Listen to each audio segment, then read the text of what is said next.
এক সপ্তাহে টানা বৃষ্টির কারণে বেনাপোলের বিভিন্ন স্থানে দেখা দিয়েছে জলাবদ্ধতা। পানিবন্দী হয়ে পড়েছে সদর উপজেলার 2 শতাধিক পরিবার। অন্যদিকে নোয়াখালীর মেহেরপুরে টানা বৃষ্টি ও উজানের পানিতে সৃষ্ট জলাবদ্ধতায় উপজেলার 9টি ইউনিয়নের বিভিন্ন এলাকা প্লাবিত হওয়ায় দুর্ভোগ বেড়েছে স্থানীয়দের। জনদুর্ভোগ কমাতে প্রয়োজনীয় পদক্ষেপের আশ্বাস প্রশাসনে। প্রতিনিধিদের পাঠানো তথ্যচিত্রে বিস্তারিত জানাচ্ছেন আবরার মাহি। লক্ষ্মীপুরে গেল কয়েকদিনের টানা বর্ষণে ডুবে গেছে বসতবাড়ি, ফসলি জমি ও রাস্তাঘাট।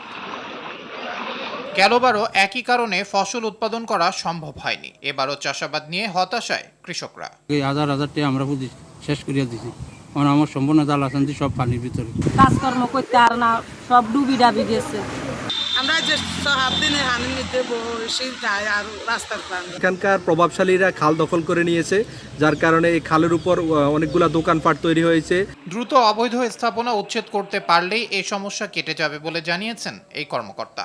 মানুষ তার বাড়ি ঘরে যাওয়ার জন্য কিছু রাস্তা করছে, খালটা দখল করে। মেইন যে আমার ক্যানেলটা আছে, অবদা খাল অথবা সংলগ্ন যে খাল আছে, খালের সাথে যদি সংযোগ করে দেওয়া যায় তাহলে পানিটা বের হয়ে যায়। নোয়াখালী সেনবাগে বৃষ্টি কমলেও উপজেলার গ্রামীণ সড়কগুলো এখনও পানির নিচে। ভয়াবহ বন্যার আশঙ্কায় আতঙ্কিত এলাকাবাসী। দ্রুত পানি নিষ্কাশনের দাবি তাদের। মানুষের চলাচলে খুব কষ্ট, গাড়ি ঘোড়া রোডও খারাপ হয়েছে, পানির কারণে রোড ঘাটও ক্ষতি হয়েছে। কতটা করে বন্ধ করে রাখছে, পানি নামলে আঙুল এদিকে আমরা রাস্তাঘাট শুকিয়ে যেত, আমরা পানিবদ্ধ উঠেছি। আমি প্রশাসনের কাছে আমারও দূরে যাবি জানাবো যে অনতিবিলম্বে এইসব নালা খালাগুলো পরিষ্কার করে পানি নিষ্কাশনের ব্যবস্থা করে দেওয়া হোক। ক্ষতিগ্রস্ত এলাকা পরিদর্শন করে প্রয়োজনীয় ব্যবস্থা নেওয়ার আশ্বাস প্রশাসনের।